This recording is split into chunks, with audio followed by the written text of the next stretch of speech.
memasuki umur 4 bulan.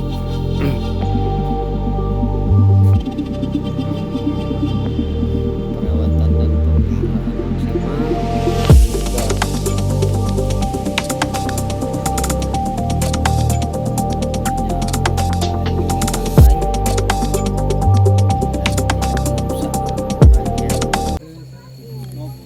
jadi assalamualaikum warahmatullahi wabarakatuh, sahabat semua. Alhamdulillah pada kesempatan ini kami dari tim penyuluh pertanian ya gabungan, kami akan menjawab salah satu pertanyaan dari subscriber kami tentang istilahnya mix atau pembuatan bibit cabai dengan pola persemaian. Nanti akan dipandu oleh rekan kami Mas Sutono dan juga koordinator BPP dari Tanah Abang. Nah, saksikan dan ikuti supaya edukasi ini dapat menjadi manfaat untuk kita semua. Amin, insyaallah. Nah, kita ikuti rekan-rekan ya. Nah, ini ada mini greenhouse katakanlah ya. Nah, ini penyemaian. Ya, penyemaian. Ini ada cabai, ada berapa komoditas ini? Ada tiga. Ada tiga komoditas, ada cabai, ada tomat, ada terong. Nah, yang perlu diketahui oleh rekan-rekan semua bahwa ada pertanyaan awalnya, Bang, katanya perlukah nanam cabai itu disemai dulu? Nah, ini kita ketemu dengan salah satu narasumbernya. Jadi kami minta penjelasannya itu, Bang. Jadi pola awal sebelum persemaian itu gimana sih ininya, langkah-langkahnya, biar kawan-kawan semua mendapatkan penjelasan. Silakan. Iya. Assalamualaikum warahmatullahi wabarakatuh. Waalaikumsalam warahmatullahi wabarakatuh. Ini untuk awal dari penyemaian untuk tanaman hortikultura. Ini kan untuk tanaman hortikultura jenis tanaman cabai. Iya. Di permula-mula apa kita gemburkan dulu. Ya. Untuk lahan persemaiannya itu sampai minimal segembur mungkin itu. Ya. Terus kita tambahkan dengan, kalau perlu kita campurkan dengan kapur dolomit itu untuk mengurangi keasaman tanah. Ya. Ya. Kemudian terus lanjut kita kasih dengan pupuk kandang itu. Ya, pupuk kandang. Kemudian kita diamkan selama lebih kurang atau 1 minggu, paling cepat 1 minggu atau 2 minggu. Baru kita semaikan ini bibit cabainya itu.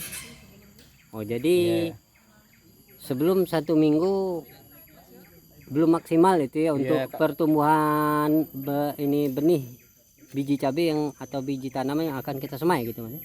Kalau dia di bawah 1 minggu kita takutnya itu ya pupuk pupuk kandang itu dia masih ngandung, ibarat itu kan masih baru kan. Dia bisa mempengaruhi dengan pertumbuhan dari biji cabai itu, mungkin dia bisa mati, jadi kan soalnya kan dia masih banyak mengandung bakteri kan. Kalau masih panas baru, katakanlah ya, kan, boleh katakan dia itu masih panas kan. Jadi kalau ibarat 1 minggu lebih kan dia pupuk kondisi pupuk kandang itu kan udah dingin kan, udah bisa stabil, baru kita ini semaikan bibit cabainya itu. Nah, kemudian untuk melihat efektivitas media tempat kita nyemai itu sudah bagus, bagaimana melihat pertumbuhannya itu? Apakah sudah tinggi sampai sekian dalam jangka waktu 1 minggu atau bagaimana itu? Ya, kita kalau ngelihat kalau dari segi pertumbuhan dia bagus enggaknya itu kan dia ibarat 3 hari atau 4 hari kan udah kelihatan kan, dia udah pecah itu kan dia kan. Nah, itu kan udah kelihatan apa bijinya itu sumbernya itu bagus apa enggak kan, udah kelihatan dia kan berapa persen yang tumbuhnya itu kan. Terus yang menentukan berhasil tidaknya penyemaian itu berapa faktor itu? Apakah dari sumber bibit yang kita gunakan saja? Apakah dari media semai yang kita gunakan saja? Ataukah ada faktor lain yang mempengaruhi itu? Itu minimal berapa faktor yang menunjang keberhasilan untuk persemaian itu dulu? Ini Bang. Kalau untuk persemaian itu yang dukung untuk keberhasilan itu kan yang keberhasilan persemaian ini loh ya.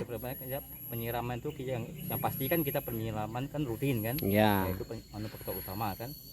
Ya itu untuk kalau ya kegagalan itu kan bisa jadi kalau ibaratnya cuaca yang terlalu kena sinar matahari langsung kan, Ya. terlalu panas kan bisa kering ya kan. Ya. Ya kemudian kita kelupaan nah itu kan nggak disiram kan. Nah itu bisa mempengaruhi faktor dari kegagalan untuk persemaian itu bisa jadi gitu. Ya terus ini Bang, kami lihat kan ini tumbuhnya bibit ini bagus loh. Iya kan, dia di persemaian ini berapa istilahnya kalau di persentase kan, berapa persen sih ke menunjang untuk pertumbuhan bibit itu apabila dengan tidak menggunakan rumah semai ini. Maksudnya secara ini Ya, lahan terbuka gitu. Ya, terbuka dengan menggunakan sungkup atau rumah semai. Ya kalau kita di semai di lahan nggak ada pelindung gitu ya. Ya. Itu mungkin ya keberhasilan tuh masih sekitar 60 atau 70% gitu. Iya, iya. Tapi kalau kita melalui kita ada pelindung ini kan dia matahari kan nggak langsung kan. Terus ini kan jaga kelembapan juga ya bisa sampai 80 atau 90%. Oke. Bisa kita lanjut ke sini Bang, ke yang mulai ditanam ini? Ya. Nah, di sini sahabat semua, kita sudah ketemu dengan tim yang ada di pengembangan bibit setelah di persemaian ya. Iya, Pak. Nah, jadi kita ingin memuaskan rekan-rekan kita yang komentar atau yang bertanya tentang pasca setelah persemaian, umur berapa yang dapat dipindahkan polybag ke polybag dan media polybag itu sendiri apabila ingin ditanam di dalam polybag, kira-kira demikian itu Mas. Silakan. Ya. Kalau media sporan dari sekam, tanah yang di atas, terus pupuk kandang, yang perbandingan 1:1 kemarin. Untuk bibit sendiri dia tergantung. Kalau cabai kemarin kita ini, kalau yang ini umur berapa? 3 minggu sudah bisa kita pindah ke dalam polybag. Terus ini tomat juga sama 3 mingguan juga kita pindah ke polybag. Jadi 3 minggu dari persemaian. Kemudian untuk apabila kita menggunakan polybag, tanam di polybag, ya kan?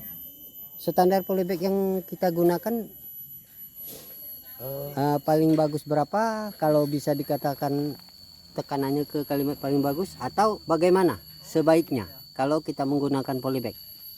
Nah, sebenarnya yang ukuran seperti ini sudah relatif bagus lah. Tapi dia kalau lebih besar lagi dia lebih bagus. Tapi ini sudah cukup memadai. Dengan ukuran ini kalau nggak salah kemarin 35x35 nggak salah. Oh, 35x35. Ada juga yang 40x40 ya Bang. Itu lebih bagus lagi. Kalau itu lebih bagus lagi. Dengan harapan ya kalau yang ukuran lebih besar lagi nanti bisa untuk penambahan media tanamnya. Jadi kami kembali lagi ke awal, ke masalah katakan efektivitas atau untung rugi kita menanam langsung dengan biji. Kami mohon pencerahannya untuk keuntungan apabila kita langsung tanam dalam polybag dengan perbandingan dengan melalui persemaian. Mohon informasinya, silakan. Ya, sampai sejauh ini kan yang sudah kita lakukan pengalaman kita, kalau yang kita tanam langsung biji di polybag kemungkinan daya tumbuhnya dia tidak serempak. Ya. Terus mungkin juga diganggu oleh hama-hama yang lain. Tapi kalau dengan melalui persemaian dia nanti diharapkan bibit dari persemaian yang kita tanam itu akan serempak. Oke. Jadi untuk pemeliharaan dan perawatannya juga lebih mudah. Iya. Oke. Nah, jadi sahabat itulah tadi kami kira jawaban melalui konten ini kami harapkan dapat memberikan informasi yang jelas tentang sistem persemaian untuk bibit atau tanam langsung yang mana yang lebih bagus. Silakan diambil inti dan motivasinya. Lebih kurang kami mohon maaf apabila ada yang kurang berkenan. Jangan lupa like, komen, dan subscribe di channel Bang Wahyu Banget. Terima kasih.